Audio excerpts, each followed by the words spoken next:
Hola chiquillos de cuarto medio del North American College. Bueno, les mando un saludo, espero que estén muy bien. ¿Ya? Bueno, ya saben, debido a la contingencia, les voy a más o menos pasar o a explicar un poco la materia que estábamos viendo, con algunos cursos o algunos cuartos no alcancé a verla, que es sobre hidrodinámica. ¿Ya? La idea es que mediante este medio ustedes puedan trabajar con la guía y vayan adelantando un poco de materia, ya que este año se viene muy difícil. ¿Ya? Así que comencemos. Bueno, como ya sabemos, comenzamos a hablar sobre la hidrodinámica, ¿cierto? Nosotros el semestre pasado, bueno, el año pasado mejor dicho, vimos lo que era la hidrostática. Y en general esto tiene que ver con los fluidos, recordando que un fluido es cualquier sustancia que adopta la forma del recipiente que lo contiene, como por ejemplo el alcohol gel que ustedes ven acá, ¿cierto? Adapta la forma del recipiente que lo contiene porque si esto yo lo echo en otro frasco, va a adoptar esa forma. Hidrodinámica, como ustedes pueden ver, viene del término fluidos y movimientos, debido a la palabra dinámica. Eso significa que la hidrodinámica estudia los fluidos en movimiento, como por ejemplo el movimiento de las aguas en un canal, el movimiento de agua en un río, ¿cierto? Las mareas, incluso las corrientes de viento también tienen que ver con hidrodinámica. Bueno, para yo poder analizar o comenzar a hablar sobre algunos conceptos clave, necesitamos saber lo que es la viscosidad. ¿Ya? Recuerden que específicamente todo fluido está compuesto por capas. ¿Ya? Mientras más interacciones hay entre las capas hay mayor roce, por lo tanto el fluido se vuelve más viscoso. ¿Ya? Eso hace que la fluidez del fluido, valga la redundancia, es mucho más lento. ¿Ya? De hecho, si ustedes lanzaron un cuerpo sobre un cuerpo viscoso, este va a empezar a caer lentamente por su viscosidad. ¿Ya? Ahí tenemos una diferencia entre un fluido que no es viscoso y un fluido que sí es viscoso. Si se dan cuenta, la velocidad o la rapidez con la que cae son diferentes. ¿Ya?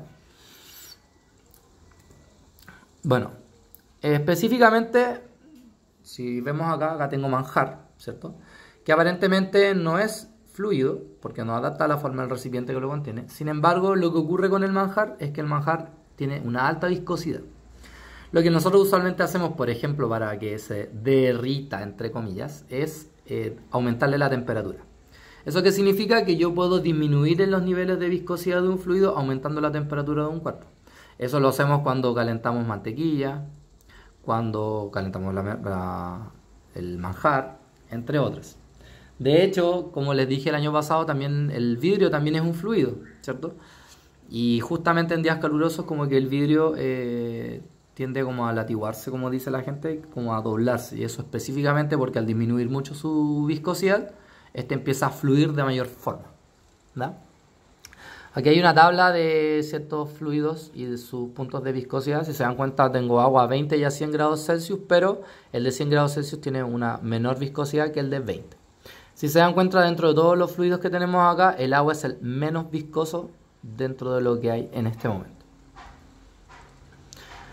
Bueno, si ustedes ven las dos imágenes, acá nos podemos dar cuenta de que tenemos un río totalmente tormentoso, ¿cierto? Una fluidez muy desordenada, que está llena de rocas, versus un lago, que en el cual, si bien es cierto, hay movimiento del agua, pero este es ordenado. Eso significa que el movimiento del fluido también depende de ciertas características, como lo que es el flujo. El flujo laminar es la forma que tienen los fluidos de siempre moverse en una sola dirección y en un mismo sentido, ¿ya? O sea que todas las capas del fluido se mueven hacia un mismo lado. Esto ocasiona de que las presiones generalmente no cambien, ni la densidad, ni nada por el estilo. Sin embargo, también hay flujos en donde se desordena este movimiento. Y eso se le llaman flujos turbulentos, como los que ocurre cuando vamos en un avión, por ejemplo.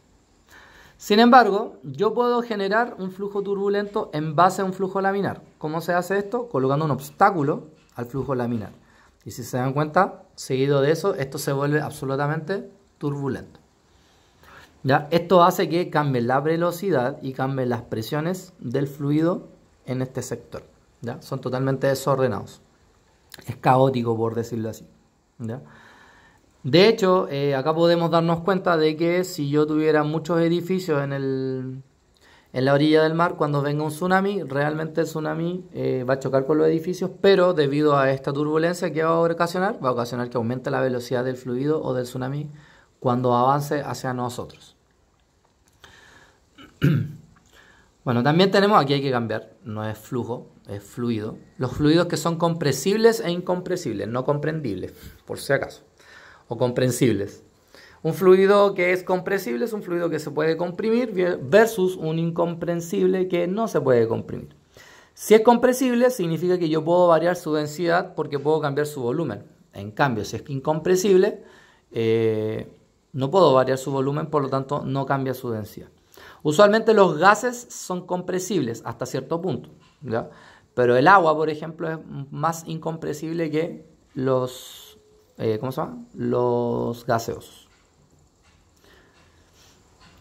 Este computador está lento. Ahí está.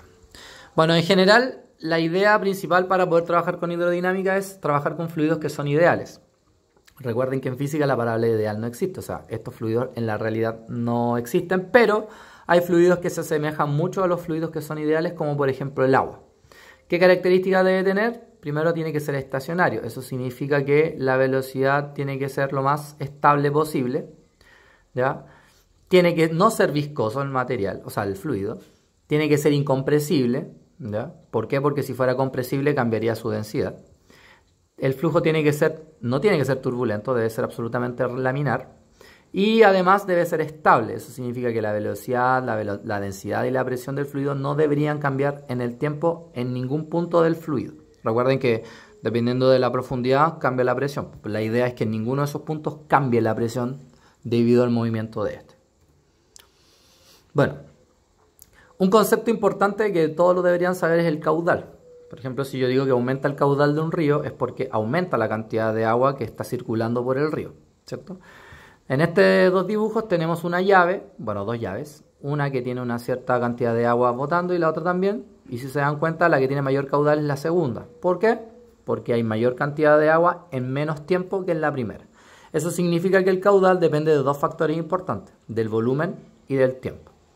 Por lo tanto, se define caudal como la cantidad de volumen que atraviesa una sección en un determinado tiempo.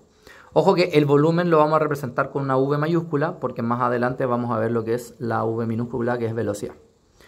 ¿Ya? En el sistema internacional, como la velocidad se mide en metros cúbicos y el tiempo en segundos, entonces la unidad de medida del caudal son metros cúbicos partidos por segundo. Algunos ejemplos importantes. Por ejemplo, en un caudal fluyen 40 metros cúbicos de agua en 4 segundos. ¿Cuál es el valor del caudal volumétrico del canal? Vamos a olvidarnos un poco del expresarlo en litros por segundo, más que nada para mejorar el tiempo, optimizar el tiempo, ¿no? Sin embargo, todo esto se puede hacer. Los 40 metros cúbicos es el volumen y los 4 segundos es el tiempo. Cuidado, porque muchos confunden el metro cúbico y lo asocian al caudal solamente porque aparece metro cúbico. Pero recuerden que el caudal es metro cúbico partido por segundo. La fórmula del caudal es volumen partido por tiempo. El volumen vale 40, el tiempo vale 4, por lo tanto la división vale 10 metros cúbicos por segundo. ¿Eso qué significa? Que para este canal circulan 10 metros cúbicos por segundo, ¿ya? Bastante rápido. Otro ejemplo, un vaso de 0,2 metros cúbicos de volumen es llenado con agua de una botella. Si el caudal del agua que sale por la botella es de 0,05 metros cúbicos por segundo, ¿en cuánto tiempo se llenará el vaso? Si se dan cuenta, los 0,2 metros cúbicos es el volumen y los 0,05 metros cúbicos por segundo sería el caudal. Como ya sabemos, caudal es igual a volumen partido por tiempo. Como queremos el tiempo, vamos a despejar, pasando el tiempo multiplicando y el caudal dividiendo. Por lo tanto, se divide el volumen con el caudal, lo cual nos da 4 segundos. Eso significa que el vaso, para que se llene con ese caudal, se va a llenar en 4 segundos. Importante para aquellos que no son muy buenos en matemáticas, recuerden que pueden tener ese triangulito, ¿cierto? En el cual pueden escribir estas variables y despejar. No me gusta mucho, pero es lo que hay. Bueno, así como el caudal depende directamente del volumen y de la temperatura, perdón, del tiempo, no hay que temperatura, también depende de otros factores como son la velocidad y la sección transversal que vendría siendo el área.